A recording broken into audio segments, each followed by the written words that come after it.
Hi hello welcome back royal education Kannada channel.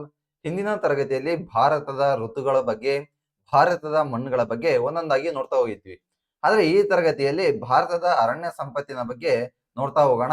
ಬನ್ನಿ ವಿಡಿಯೋನ start ಮಾಡೋಣ. ಹಸಿರನ್ನ ನೋಡುವುದು ಕಣ್ಣಿಗೆ ಹಬ್ಬ, ಬೆಳೆಸುವುದು ಮನಸ್ಸಿಗೆ ಹಬ್ಬ. ಸದಾ ಹಸಿರನ್ನ ನೋಡ್ತಾ ಇದ್ರೆ ನಮ್ಮ ಕಣ್ಣಿಗೆ ಒಳ್ಳೆಯದು. ಅದಕ್ಕಾಗಿ ಈ ಚಿತ್ರವನ್ನ ನಾನು ನಿಮ್ಮ ಮುಂದೆ ತಂದಿದ್ದೇನೆ. ಸದಾ ಹಸಿರನ್ನ ನೋಡ್ತಾ ಇರ್ರಿ, ಮನಸ್ಸಿಗೂ ಕೂಡ ಒಂದು ಇಂಪಾಗಿ ಗೋಚರಿಸುತ್ತೆ, ಕಣ್ಣಿಗೂ ಕೂಡ ಒಳ್ಳೆಯದು. ಅದೇನೇ ಇರಲಿ, ಭಾರತದ ಅರಣ್ಯ ಸಂಪತ್ತಿನ ಬಗ್ಗೆ ಇವತ್ತಿನ ತರಗತಿಯಲ್ಲಿ ತಿಳಿತಾ ಹೋಗೋಣ. ಒಂದು ಪ್ರದೇಶದಲ್ಲಿ ಪ್ರಕೃತಿದತ್ತವಾಗಿ ಬೆಳೆದಿರುವ ಎಲ್ಲಾ ಬಗೆಯ ಸಸ್ಯ ಸಮೂಹವನ್ನು ನಾವು ಅರಣ್ಯಗಳು ಅಥವಾ ಸ್ವಾಭಾವಿಕ ಸಸ್ಯ ವರ್ಗ ಎಂದು ಕರಿತೀವಿ. ಇಲ್ಲಿ ನೋಡ್ತಾ ಇರಬಹುದು, ಒಂದು ಪ್ರದೇಶದಲ್ಲಿ ಪ್ರಕೃತಿದತ್ತವಾಗಿ ಬೆಳೆದಿರತಕ್ಕಂತ ಸಸ್ಯ ಸಮೂಹವನ್ನು ನಾವು ಅರಣ್ಯ ಅಂತ ಕರಿತೀವಿ. ಭಾರತದ ಅರಣ್ಯ ಸ್ಥಿತಿಗತಿ ವರದಿ 2021ರ ಪ್ರಕಾರ ಭಾರತವು 7,13,789 ಹೆಕ್ಟರ್ಗಳಷ್ಟು ಅರಣ್ಯ ಪ್ರದೇಶವನ್ನ ಹೊಂದಿದೆ ಅಂತೆ. ಇದು ಭೌಗೋಳಿಕ ಕ್ಷೇತ್ರದ ಶೇಕಡ 21.71ರಷ್ಟು ಒಳಗೊಂಡಿದೆ. ಸುಮಾರು ಇಡೀ ಭೂಮಿಯಲ್ಲಿ 100% ಅರಣ್ಯ ಹೊಂದಿದೆ ಅಂದ್ರೆ ಅದರಲ್ಲಿ ಶೇಕಡ 21.71ರಷ್ಟು ನಮ್ಮ ಭಾರತ ದೇಶ ಅರಣ್ಯವನ್ನ ಹೊಂದಿದೆ. ವೆರಿ ಇಂಪಾರ್ಟೆಂಟ್ ಆಗಿರ್ತಕ್ಕಂಥದ್ದು 7,13,789 ಹೆಕ್ಟರ್ ಪ್ರದೇಶ, ಅರಣ್ಯ ಪ್ರದೇಶ ನಮ್ಮ ಭಾರತದ ಒಂದು 2021ರ ಅರಣ್ಯ ಸ್ಥಿತಿಗತಿ ವರದಿ ಪ್ರಕಾರ ಭಾರತ ದೇಶ ಅರಣ್ಯವನ್ನ ಹೊಂದಿದೆ. ನೆಕ್ಸ್ಟ್ ನೋಡ್ತಾ ಹೋಗೋಣ. ಭಾರತೀಯ ಅರಣ್ಯ ಸಂಶೋಧನಾ ಕೇಂದ್ರ ಉತ್ತರಾಖಂಡದ ಡೆಹ್ರಾಡೂನ್ ನಲ್ಲಿದೆ. ವೆರಿ ಇಂಪಾರ್ಟೆಂಟ್ ಆಗಿರ್ತಕ್ಕಂಥದ್ದು ಉತ್ತರಾಖಂಡದ ಡೆಹ್ರಾಡೂನ್.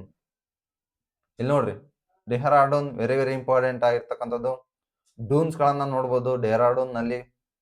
ಹಾಗೆ ಭಾರತೀಯ ಅರಣ್ಯ ಸಂರಕ್ಷಣಾ ತರಬೇತಿ ಸಂಸ್ಥೆ ತೆಲಂಗಾಣ ರಾಜ್ಯದ ಹೈದರಾಬಾದ್ ನಲ್ಲಿದೆ.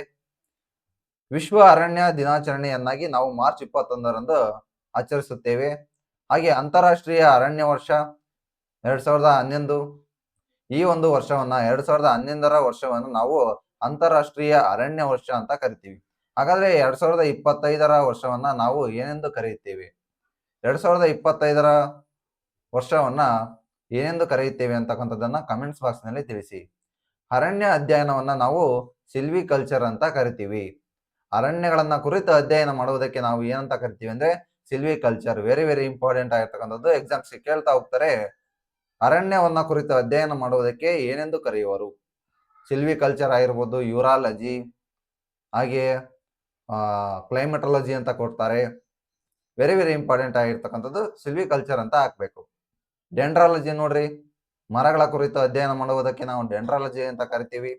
ಕೇಂದ್ರೀಯ ನಿತ್ಯ ಹರಿದ್ವರ್ಣ ಅರಣ್ಯ ಸಂಶೋಧನಾ ಸಂಸ್ಥೆ ಎಲ್ಲಿದೆಯಪ್ಪ ಅಂದ್ರೆ ಆಗುಂಬೆಯಲ್ಲಿದೆ.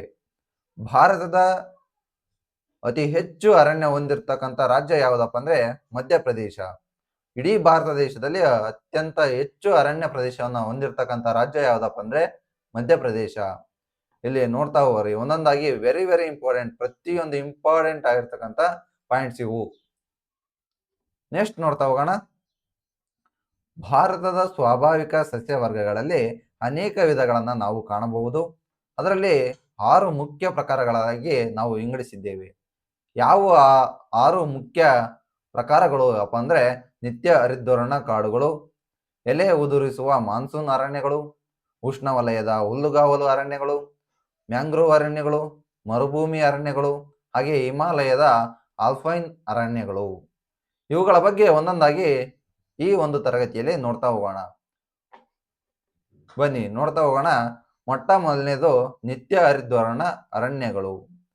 ನಿತ್ಯ ಹರಿದ್ವರ್ಣ ಅರಣ್ಯಗಳು ಅಂದ್ರೇನು, ಅವು ಯಾವ ರೀತಿ ಗೋಚರಿಸುತ್ತವೆ, ಅವು ಯಾವ ಒಂದು ಪ್ರದೇಶದಲ್ಲಿ ಕಂಡು ಬರ್ತವೆ ಅಂತಕ್ಕಂಥದ್ದನ್ನ ಸಂಪೂರ್ಣವಾಗಿ ನೋಡ್ತಾ ಹೋಗೋಣ. ಭಾರತದಲ್ಲಿ ನಿತ್ಯ ಹರಿದ್ವರ್ಣ ಅರಣ್ಯಗಳನ್ನು 250 ಸೆಂಟಿಮೀಟರ್ಗಳಿಗಿಂತಲೂ ಹೆಚ್ಚು ಮಳೆ ಬೀಳುವ ಪ್ರದೇಶದಲ್ಲಿ ಮತ್ತು 900 ಮೀಟರ್ಗಳಿಗಿಂತ ಕಡಿಮೆ ಎತ್ತರವನ್ನು ಹೊಂದಿರತಕ್ಕಂಥ ಪ್ರದೇಶಗಳಲ್ಲಿ ನಾವು ಕಾಣಬಹುದು. ನೋಡ್ರಿ, ಯಾವ ಒಂದು ಪ್ರದೇಶದಲ್ಲಿ ನಿತ್ಯ ಹರಿದ್ವರ್ಣ ಕಾಡುಗಳು ಕಂಡು ಬರ್ತವೋ ಅಲ್ಲಿ 250 ಸೆಂಟಿಮೀಟರ್ಗಳಿಗಿಂತ ಹೆಚ್ಚು ಮಳೆ ಬೀಳುತ್ತದೆ ಅಂದ್ರೆ ಆ ಪ್ರದೇಶ 900 ಮೀಟರ್ಗಳಿಗಿಂತ ಸಮುದ್ರ ಮಟ್ಟದಿಂದ ಹೈಟ್ ಇರ್ತಾವಂತೆ. ಈ ಅರಣ್ಯಗಳು ಕಂಡುಬರುವ ಪ್ರದೇಶಗಳೆಂದರೆ ಪಶ್ಚಿಮ ಘಟ್ಟಗಳು, ಈಶಾನ್ಯ ರಾಜ್ಯಗಳಾದ ಮೇಘಾಲಯ, ತ್ರಿಪುರ, ಅಸ್ಸಾಂ, ಮಣಿಪುರ, ನಾಗಾಲ್ಯಾಂಡ್, ಅಂಡಮಾನ್ ಮತ್ತು ನಿಕೋಬಾರ್ ದ್ವೀಪಗಳಲ್ಲೂ ಕೂಡ ನಿತ್ಯ ಹರಿದ್ವರ್ಣ ಕಾಡುಗಳನ್ನು ಕಾಣಬಹುದಂತೆ. ಹಾಗೆ ಲಕ್ಷದ್ವೀಪಗಳಲ್ಲೂ ಕೂಡ ಕಂಡುಬರುತ್ತವೆ. ಭಾರತದಲ್ಲಿ ನಿತ್ಯ ಹರಿದ್ವರ್ಣ ಅರಣ್ಯಗಳು ಸುಮಾರು 2.6 ಲಕ್ಷ ಹೆಕ್ಟರ್ ಪ್ರದೇಶದಲ್ಲಿ ಹರಡಿದೆಯಂತೆ.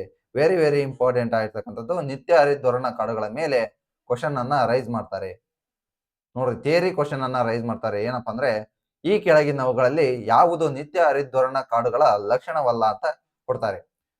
ಮೊದಲನೇ ಆಪ್ಷನ್ ಇರುತ್ತೆ 250 ಸೆಂಟಿಮೀಟರ್ಗಳಿಗಿಂತ ಹೆಚ್ಚು ಮಳೆ ಬೀಳುತ್ತದೆ. ಹಾಗೆ 2.6 ಲಕ್ಷ ಹೆಕ್ಟರ್ಗಳಷ್ಟು ಭಾರತದಲ್ಲಿ ಕಂಡುಬರುತ್ತದೆ. ಹಾಗೆ 900 ಮೀಟರ್ಗಳಿಗಿಂತ ಅಧಿಕ ಪ್ರದೇಶದಲ್ಲಿ ಕಂಡುಬರುತ್ತವೆ. ಹಾಗೆ ಇಲ್ಲಿ ಕಂಡುಬರುವ ಮರಗಳು ಎಲೆಯನ್ನ ಉದುರಿಸುತ್ತವೆ ಅಂತ ಕೊಡ್ತಾರೆ. 4 ಆಪ್ಷನ್ ಅನ್ನ ಕೊಡ್ತಾರೆ. ಈ ರೀತಿಯಾಗಿ ಥಿಯರಿಯಾಗಿ ನೆನಪಿಟ್ಕೊಂಡ್ರೆ ನೀವು ಯಾವ ಕ್ವಶನ್ ಅನ್ನ ಕೊಟ್ಟರು ಕೂಡ ಆನ್ಸರ್ ಆಗ್ತೀರಾ. ವರ್ಷವಿಡೀ ಇದು ಸದಾ ಹಸಿರಿನಿಂದ ಕೂಡಿರುತ್ತದೆ. ನಿತ್ಯ ಹರಿದ್ವರ್ಣ ಕಾಡುಗಳು ನೋಡ್ರಪ್ಪ, ವರ್ಷವಿಡೀ ಸದಾ ಹಸಿರಿನಿಂದಲೇ ಕೂಡಿರುತ್ತವೆ. ನೆಕ್ಸ್ಟ್, ಹಾಗಾದ್ರೆ ನಿತ್ಯ ಹರಿದ್ವರ್ಣ ಕಾಡುಗಳು ಯಾವ ರೀತಿ ಇರ್ತವೆ? ಇಲ್ಲಿ ನೀವು ನೋಡ್ತಾ ಇರ್ಬೋದು ನೋಡ್ರಿ, ಎಷ್ಟೊಂದು ಹೈಟ್ ಇದೆ. ಸೂರ್ಯನ ಕಿರಣಗಳು ನೆಲಕ್ಕೆ ಸ್ಪರ್ಶಿಸೋದಿಲ್ಲ, ಅಷ್ಟೊಂದು ಹೈಟ್ ಇರ್ತವೆ. ಇವು ಸದಾ ವರ್ಷವಿಡೀ ಹಸಿರಿನಿಂದ ಕೂಡಿರ್ತವೆ ಈ ಮರಗಳು. ನೋಡ್ರಿ, ಚಿತ್ರವನ್ನ ನೋಡಿ ನೆನಪಿನಲ್ಲಿ ಇಟ್ಕೊಳ್ಳಿ. ನೆಕ್ಸ್ಟ್ ನೋಡ್ತಾ ಹೋಗೋಣ. ಎರಡನೇದು ಉಷ್ಣ ವಲಯದ ಎಲೆ ಉದುರಿಸುವ ಮಾನ್ಸೂನ್ ಅರಣ್ಯಗಳು. ಹಾಗಾದ್ರೆ ಈ ಎಲೆ ಉದುರಿಸುವ ಮಾನ್ಸೂನ್ ಅರಣ್ಯಗಳು ಯಾವ ರೀತಿ ಇರ್ತವೆ, ಯಾವ ಪ್ರದೇಶದಲ್ಲಿ ಕಂಡು ಬರ್ತವೆ ಅಂತಕ್ಕಂಥದ್ದನ್ನ ನೋಡ್ತಾ ಹೋಗೋಣ. ಈ ಅರಣ್ಯಗಳು ಭಾರತದಲ್ಲಿ ಅತಿ ಹೆಚ್ಚು ವಿಸ್ತಾರವಾಗಿ ಹರಡಿಕೊಂಡಿವೆಯಂತೆ. ಇವು ಸುಮಾರು 75ರಿಂದ ಹಿಡಿದು 250 ಸೆಂಟಿಮೀಟರ್ ಮಳೆ ಬೀಳುವ ಪ್ರದೇಶಗಳಲ್ಲಿ ವ್ಯಾಪಕವಾಗಿ ವಿಸ್ತರಿಸಿವೆ. ಈಗಾಗಲೇ ಹೇಳಿದ್ದೆ, ನಿತ್ಯ ಹರಿದ್ವರ್ಣ ಕಾಡುಗಳು 250 ಸೆಂಟಿಮೀಟರ್ಗಳಿಗಿಂತ ಹೆಚ್ಚು ಮಳೆ ಬೀಳುವ ಪ್ರದೇಶಗಳಲ್ಲಿ ಕಂಡು ಬಂದ್ರೆ, ಈ ಉಷ್ಣವಲಯದ ಎಲೆ ಉದುರಿಸುವ ಮಾನ್ಸೂನ್ ಅರಣ್ಯಗಳು 75ರಿಂದ 250 ಸೆಂಟಿಮೀಟರ್ ಮಳೆ ಬೀಳುವ ಪ್ರದೇಶದಲ್ಲಿ ಕಂಡು ಬರುತ್ತವೆ. ಇವು ಭಾರತದ ಒಟ್ಟು ಅರಣ್ಯ ಪ್ರದೇಶದ 65.50% ಈ ಭಾಗದಲ್ಲಿ ಹರಡಿಕೊಂಡಿವೆ. ಸುಮಾರು ನಮ್ಮ ಭಾರತ ದೇಶದಲ್ಲಿ 65.50% ಅಷ್ಟು ಈ ಅರಣ್ಯಗಳು ಕಂಡು ಬರ್ತವಂತೆ. ವರ್ಷದ ನಿರ್ದಿಷ್ಟ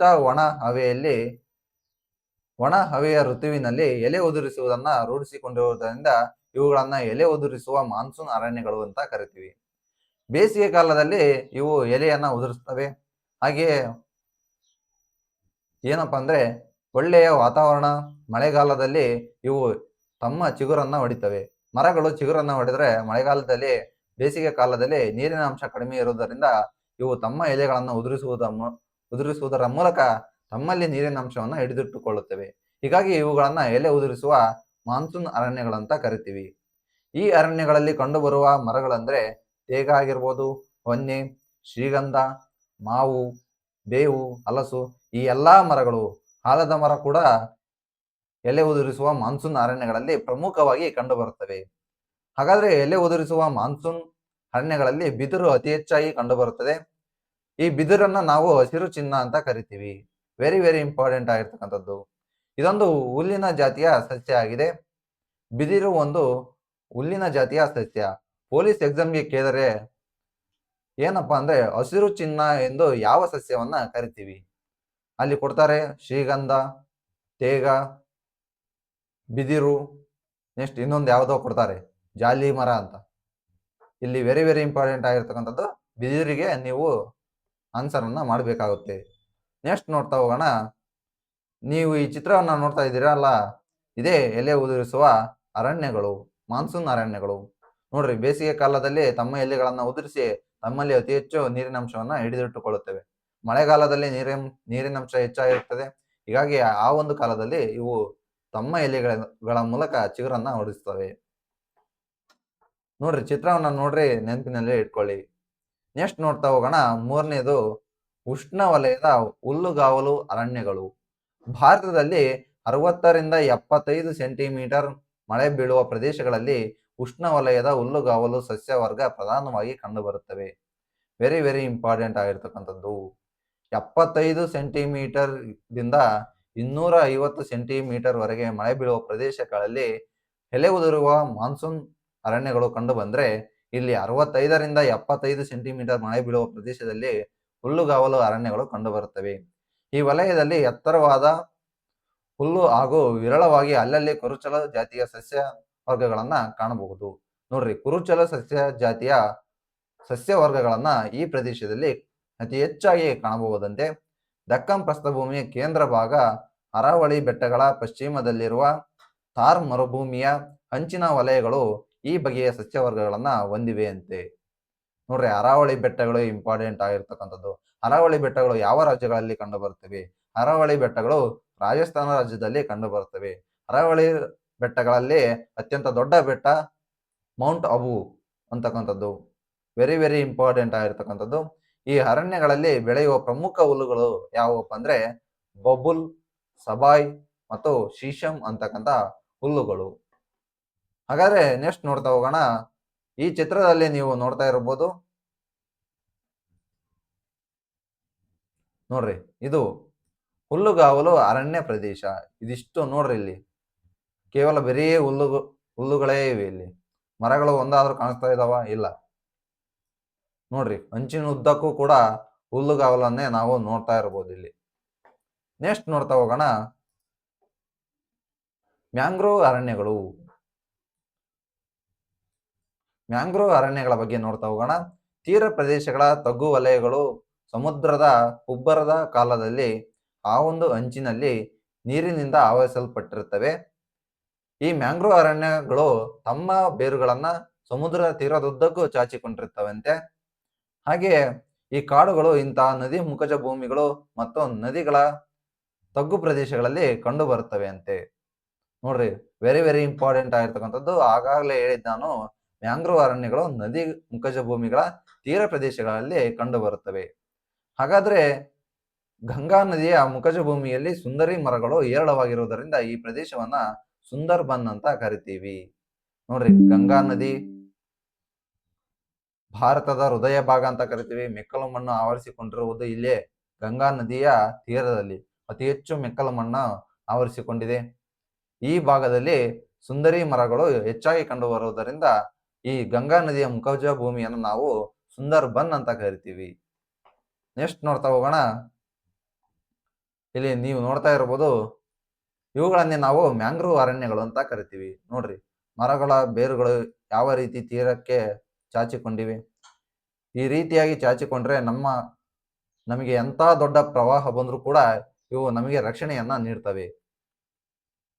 ನೆಕ್ಸ್ಟ್ ನೋಡ್ತಾ ಹೋಗೋಣ. ಈ ಮ್ಯಾಂಗ್ರೋವ್ ಕಾಡುಗಳಿಂದ ಹಾಗೂ ಉಪಯೋಗಗಳೇನು? ಮ್ಯಾಂಗ್ರೋವ್ ಕಾಡುಗಳನ್ನ ಪೀಠೋಪಕರಣ ಹಾಗೂ ದೋಣಿ ತಯಾರಿಕೆಗೆ ಬಳಸ್ತಾರಂತೆ. ಬೆಂಕಿಪಟ್ಟಣ ತಯಾರಿಕೆಯಲ್ಲಿ ಬಳಸ್ತಾರಂತೆ. ಹಾಗೆ ಸೌದೆ ಮತ್ತು ಚರ್ಮ ಹದ ಮಾಡುವ ವಸ್ತುಗಳಲ್ಲಿ ಬಳಸ್ತಾರಂತೆ. ತೀರ ಪ್ರದೇಶಗಳಲ್ಲಿ ಉಂಟಾಗುವ ಚಂಡಮಾರುತಗಳನ್ನು ತಡೆಯಲು ಕೂಡ ಇವು ಸಹಕಾರಿಯಾಗಿವೆ. ಈಗಾಗಲೇ ಹೇಳಿದೆ ನಾನು, ಎಷ್ಟೇ ದೊಡ್ಡ ಪ್ರವಾಹ ಬಂದರೂ ಕೂಡ ಇವು ತಮ್ಮ ಬೇರುಗಳಿಂದ ತೀರ ಪ್ರದೇಶದಲ್ಲಿ ಮಣ್ಣಿನ ಸವೆತ ಉಂಟಾಗುವುದನ್ನ ತಪ್ಪಿಸ್ತವೆ. ಹಾಗೆ ನಮಗೂ ಕೂಡ ರಕ್ಷಣೆಯನ್ನ ನೀಡ್ತವೆ. ನೆಕ್ಸ್ಟ್ ನೋಡ್ತಾ ಹೋಗೋಣ. ಮರುಭೂಮಿ ಮಣ್ಣು. ಐದನೇದು ಮರುಭೂಮಿ ಅರಣ್ಯಗಳು. ಈ ಅರಣ್ಯಗಳು ಸಾಮಾನ್ಯವಾಗಿ ವಾರ್ಷಿಕ 50 ಸೆಂಟಿಮೀಟರ್ಗಳಿಗಿಂತಲೂ ಕಡಿಮೆ ಮಳೆ ಬೀಳುವ ಪ್ರದೇಶದಲ್ಲಿ ಕಂಡು ಬರುತ್ತವಂತೆ. ರಾಜಸ್ಥಾನದ ಥಾರ್ ಮರುಭೂಮಿ, ಅದಕ್ಕೆ ಹೊಂದಿಕೊಂಡ ಪಂಜಾಬ್, ಹರಿಯಾಣ ಹಾಗೂ ಗುಜರಾತ್ ರಾಜ್ಯಗಳ ಕೆಲವು ಭಾಗಗಳಲ್ಲಿ ಈ ಅರಣ್ಯಗಳು ಕಂಡು ಬರ್ತವಂತೆ.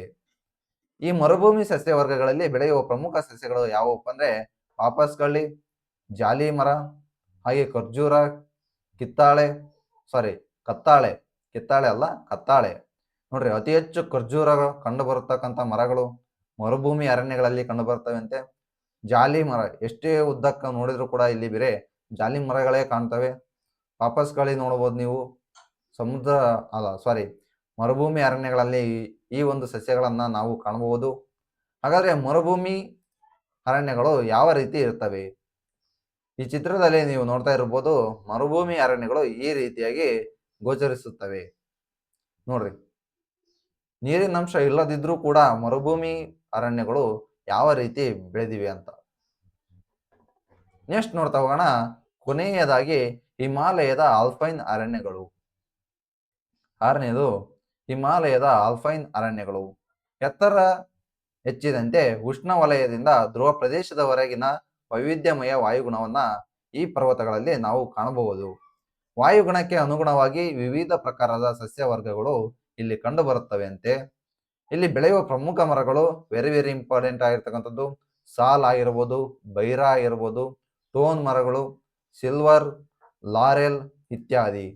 ಈ ಎಲ್ಲ ಮುಖ್ಯ ಮರಗಳು ಹಿಮಾಲಯದ ಆಲ್ಪೈನ್ ಅರಣ್ಯಗಳಲ್ಲಿ ಕಂಡು ಬರುತ್ತವೆ.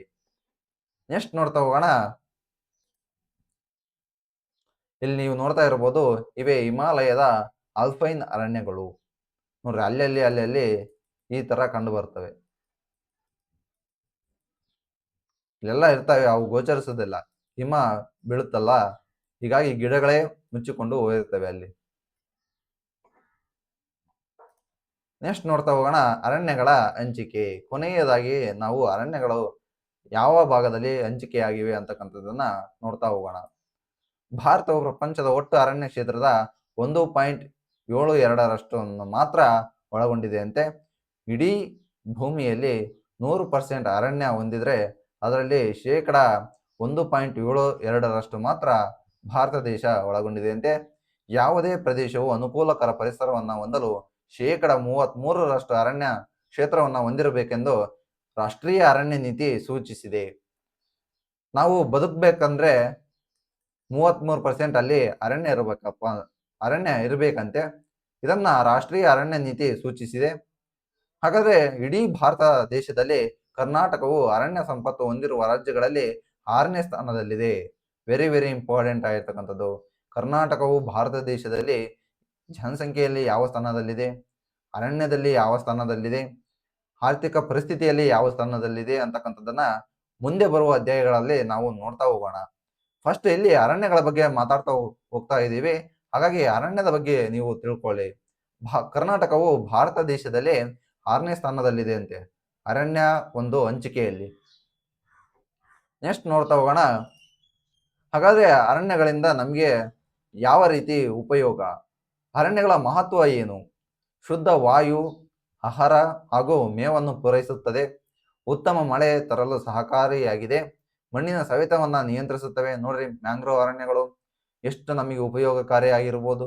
ಪೀಠೋಪಕರಣಕ್ಕೆ ಬಳಸ್ತೀವಿ, ಬೆಂಕಿ ಪೊಟ್ಟಣಗಳ ತಯಾರಿಕೆಗಳು ಬಳಸ್ತೀವಿ, ದೋಣಿ ತಯಾರಿಕೆಗೆ ಬಳಸ್ತೀವಿ. ದೋಣಿ ನೋಡ್ರಿ, ಒಂದು ದೇಶದಿಂದ ಇನ್ನೊಂದು ಸ್ಥಳಕ್ಕೆ ಎಷ್ಟೋ ದೊಡ್ಡ ದೊಡ್ಡ ಬ್ಯಾರಲ್ಗಳನ್ನ ತೆಗೆದುಕೊಂಡು ಹೋಗ್ತವೆ.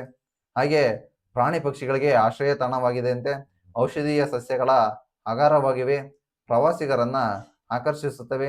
ಉದ್ಯೋಗಾವಕಾಶಗಳನ್ನ ಒದಗಿಸುತ್ತವೆ. ಜೈವಿಕ ಪರಿಸರ ಸಮತೋಲನವನ್ನ ಕಾಪಾಡುತ್ತವೆ. ವೆರಿ ವೆರಿ ಇಂಪಾರ್ಟೆಂಟ್ ಆಗಿರ್ತಕ್ಕಂಥದ್ದು. ಮೇನ್ಸ್ಗೆ ಇದು ಸಹಕಾರಿಯಾಗಿದೆ. ಅರಣ್ಯಗಳ ಮಹತ್ವವನ್ನ ಕುರಿತು ಸಮರ್ಥಿಸಿ ಅಂತ ಕೊಡ್ತಾರೆ ಕ್ವಶನ್ ಅನ್ನ ಮೇನ್ಸ್ಗೆ. ಹಾಗಾಗಿ ಈ ಪಾಯಿಂಟ್ಸ್ ಗಳನ್ನ ವಿವರಿಸಬೇಕಾಗತ್ತೆ. ನೆಕ್ಸ್ಟ್ ನೋಡ್ತಾ ಹೋಗೋಣ. ಇದಿಷ್ಟು ಅರಣ್ಯಗಳ ಸಂಪತ್ತಿನ ಬಗ್ಗೆ ನಾವು ನೋಡ್ತಾ ಹೋಗಿದ್ವಿ. ಈಗ ಕ್ವಿಕ್ ಆಗಿ ಅನಲೈಸ್ ಮಾಡ್ತಾ ಹೋಗೋಣ. ಅಸ್ಸಾಂ, ಮೇಘಾಲಯಗಳಲ್ಲಿ ಕಂಡುಬರುವ ಅರಣ್ಯದ ಪ್ರಕಾರ ಯಾವುದಪ್ಪ ಅಂದ್ರೆ ನಿತ್ಯ ಹರಿದ್ವರ್ಣ ಕಾಡುಗಳು. ಹಿಮಾಲಯದ ಸೂಚಿಪರ್ಣ ಅರಣ್ಯಗಳು ಕಂಡುಬರ್ತವೆ. ಹಿಮಾಲಯದಲ್ಲಿ ಸೂಚಿಪರ್ಣ ಅರಣ್ಯಗಳು ಕಂಡುಬರ್ತವೆ. ಸೂಚಿಪರ್ಣ ಅರಣ್ಯಗಳು ಅಂದ್ರೇನು? ಹಿಮದಿಂದ ಇವು ಸೂಚಿಪರ್ಣ ಅರಣ್ಯಗಳು. ಹಿಮ ಬಿದ್ದರೆ ಈ ಎಲೆಗಳ ಮೇಲೆ ಹಿಮ ನಿಲ್ಲೋಲ್ಲ, ಹಾಗೆ ತಾಗೆ ಬಿದ್ದು ಬಿಡುತ್ತವೆ. ಈ ಹಿಮ ಈ ಸೂಚಿಪರ್ಣ ಕಾಡುಗಳ ಅಥವಾ ಮರಗಳ ಮೇಲೆ ನಿಲ್ಲೋದಿಲ್ಲ. ಸೂಜಿ ಆಕಾರದಿಂದ ಇರುವುದರಿಂದ ಬೇಗನೆ ನೆಲಕ್ಕೆ ಹಿಮ ಬಿದ್ದು ಬಿಡುತ್ತೆ. ಹಾಗೆ ಗಂಗಾ ನದಿ ಮುಖಜ ಭೂಮಿ ಪ್ರದೇಶವನ್ನ ಸುಂದರ್ಬನ್ ಅಂತ ಕರಿತೀವಿ. ಈಗಾಗಲೇ ಹೇಳಿದ್ದೆ, ಜಿಮ್ ಕಾರ್ಬೆಟ್ ರಾಷ್ಟ್ರೀಯ ಉದ್ಯಾನವನವು ಉತ್ತರಾಖಂಡ ರಾಜ್ಯದಲ್ಲಿ ಕಂಡುಬರುತ್ತದೆ. ರಾಷ್ಟ್ರೀಯ ಅರಣ್ಯ ನೀತಿಯ ಪ್ರಕಾರ ಅನುಕೂಲಕರ ಪರಿಸರವನ್ನು ಹೊಂದಲು ದೇಶದಲ್ಲಿ 33% ಅರಣ್ಯ ಇರಬೇಕೆಂದು ರಾಷ್ಟ್ರೀಯ ಅರಣ್ಯ ನೀತಿ ಹೇಳುತ್ತೆ. ಇದಿಷ್ಟು ಇವತ್ತಿನ ತರಗತಿಯಲ್ಲಿ ಅರಣ್ಯಗಳ ಸಂಪತ್ತಿನ ಬಗ್ಗೆ ನೋಡ್ತಾ ಹೋಗಿದ್ವಿ. ಮತ್ತೆ ಮುಂದಿನ ವಿಡಿಯೋದಲ್ಲಿ ಸಿಗುತ್ತೇನೆ. ಇದಿಷ್ಟು PDF ಅನ್ನ ನಾನು ನಮ್ಮ ಟೆಲಿಗ್ರಾಮ್ ಚಾನಲ್ ನಲ್ಲಿ ನೀಡಿರುತ್ತೇನೆ. ನಮ್ಮ ಟೆಲಿಗ್ರಾಮ್ ಚಾನಲ್ ಲಿಂಕ್ ಅನ್ನ ನಾವು ಈ ವಿಡಿಯೋದ ಡಿಸ್ಕ್ರಿಪ್ಷನ್ ಬಾಕ್ಸ್ ನಲ್ಲಿ ನೀಡಿದ್ದೇನೆ. ಅಲ್ಲಿ ಹೋಗಿ ಡೌನ್ಲೋಡ್ ಮಾಡಿಕೊಂಡು ಸಂಪೂರ್ಣವಾಗಿ ಓದಿ. ಮತ್ತೆ ಮುಂದಿನ ವಿಡಿಯೋದಲ್ಲಿ ಸಿಗುತ್ತೇನೆ. ಅಲ್ಲಿವರೆಗೂ take care, bye bye. Thank you very much.